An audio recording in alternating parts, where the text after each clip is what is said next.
All right, everyone. The Beijing Biden administration right now is condemning the use of reins and bridles along the southern border. You know where the 12,000 Haitians are illegally crossing into the United States at a border crossing that's closed to legal immigrants. It's closed to legal travel, but they came marching across, and now some of them are being resettled in the U.S., despite it being completely inexplicable because under our own U.S. legal system and under international conventions, they're supposed to remain in Mexico.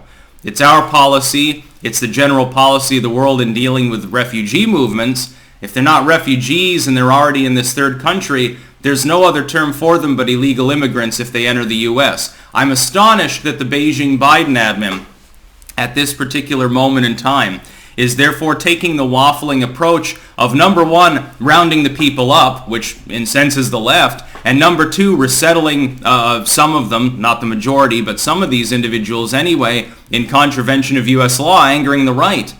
Joe Biden's goddamn nuts. And now Kamala Harris, predictably, in the wake of Schiff, calling for an investigation into the handling of the Afghan drone strike, now Kamala Harris, the border czar herself, is saying we need to have an investigation of what's going on there. Now, specifically, and I'll get into it, that's because of the mythology that the border agents there are being too rough with the Haitians. That's not the case, and that's a little bit of propaganda, and it's really, it sounds like injecting bleach 4.0 at this point, because it's horse shit. Horses, literally. I'll get into it, though. First and foremost, well, link in the description, archived, of course, to a story that I'm analyzing. Secondly, looking down below, if you're on YouTube, there will be a pinned comment with links to 4 other video hosting sites that I use. Again, keep in mind, I make 2 exclusive videos a day. They go on those sites, and they don't go on YouTube for various reasons, content, algorithms, my opinions on material, whatever. Being verboten, I'm too edgy now for, the site that was built by Tourette's guy in bum fights, so the times they are a-changing. Here's the White House is condemning these border agents, and it's based on bullshit. Have you watched the video? Not just look at the very, very carefully selected pictures that you're seeing on like The Atlantic or CNN. Watch the video of the actual attempted crossing by these Haitians, and they're rounding up. There's not a bullwhip in sight. What you are seeing there are not whips. They are reins. Now, I suppose that CNN and The Atlantic and Jacobin and all these others, HuffPo, Vox, Salon, the Biden admin and all the bleeding heart leftoids in the country think that the agents there should be riding into the fray here like Comanche warriors without any saddle or bridle or anything like that. Then they'd get in trouble. They'd have to go to sensitivity training sessions because of cultural appropriation. These are not whips that they're holding. They're reins. What you do, the horse has a bit in its mouth. There's a bridle attached. You've got the reins, and you can steer the horse. Now, I'm not an expert in the equine world or anything like that, but I'm aware of this. I played with Legos as a kid. They have little reins, too. It's not the same as a whip. It's not the same Lego. The two things are not like the other. You don't take your whip, wrap it around the horse's neck, and use that to try to steer it. Nor do you generally hit people with the reins. You can, I guess, if they're getting too close to the horse. Then, when it was shown, hey, these Haitians are not being whipped, because they were bringing up, they were trying to evoke the image of, U.S. slaves being whipped by the cracker, by the overseer or something. That's what they were trying to evoke. Then it turned out, hey, there's not a whip in sight. That's misleading at best, and ignorant or outright malicious and a fucking lie, number 2. Then they said, well, they shouldn't be running them down anyway. These poor Haitians, think of the children. Most of these are single males. By the way, Biden is deporting those individuals. I don't know whether they're going back to Haiti or whether they're staying in Mexico. Technically, they can seek asylum in the latter. Mexico made it clear. And some of these people were transplants after the earthquake that had no problem with them. I am wondering exactly how they got to Mexico, though, since Haiti is nowhere near Mexico. How did that happen? What cruise line transported these 12,000 people?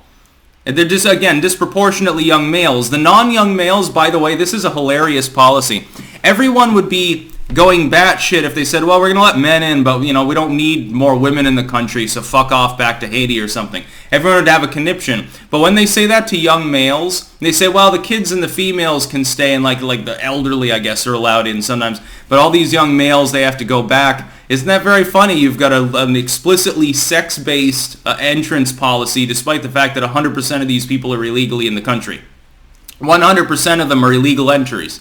Biden does not have the unilateral right to say, oh yeah, we're just going to overlook it. It's okay. You're basically the same as a dreamer. Yeah, you got dislocated by an earthquake and got to Mexico somehow. We're not 100% sure, I guess, in all cases. But yeah, fuck borders and shit like that. There's a changing world dynamic.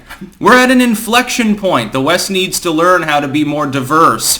So everyone's allowed to come in, except for the Cubans. Now, we've already said that if the Cubans come, we're deporting them all. Fuck you. You're not allowed in the country. No more wet foot, dry foot policy. Fuck the Cuban people. But if you're Haitian, you're from a country that's been destroyed mainly by the Clinton Foundation and the Red Cross, screwing them over and over, and by a corrupt administration that has so much political intrigue. I mean, it makes fucking Colombian cartels or Turkmenistan look really, really stable by comparison. That's okay. Even if you explicitly got to a safe third country, therefore becoming technical refugees, or at least able to be refugees there, and technically under U.S. law you cannot physically enter or petition for asylum. Why are they being resettled in the United States? They're not refugees. Not under U.S. law. That's the truth. And for the White House to condemn the use of reins and bridles by the people there that are on horseback. By the way, traversing that terrain in a vehicle, the reason they're on horseback is because you don't want to wander around in that kind of climate on foot, and you can't really use a vehicle. So they still use horses. They're actually more efficient. It makes more sense, and it's cheaper too. It's cheaper to have the dude ride a horse than it is to give him a Jeep. Since the type of vehicle, you need fucking dune buggy squadrons or something like that in order to have a vehicle that's capable of compensating. Saying to them, you shouldn't be able to have reins, it's like, okay, again, dress them up as Comanches, I suppose, and put them on the southern border. Yes, the new border, we decided to culturally appropriate a Mesoamerican tribe here, specifically for the purposes of border control. We thought it would be beyond ironic.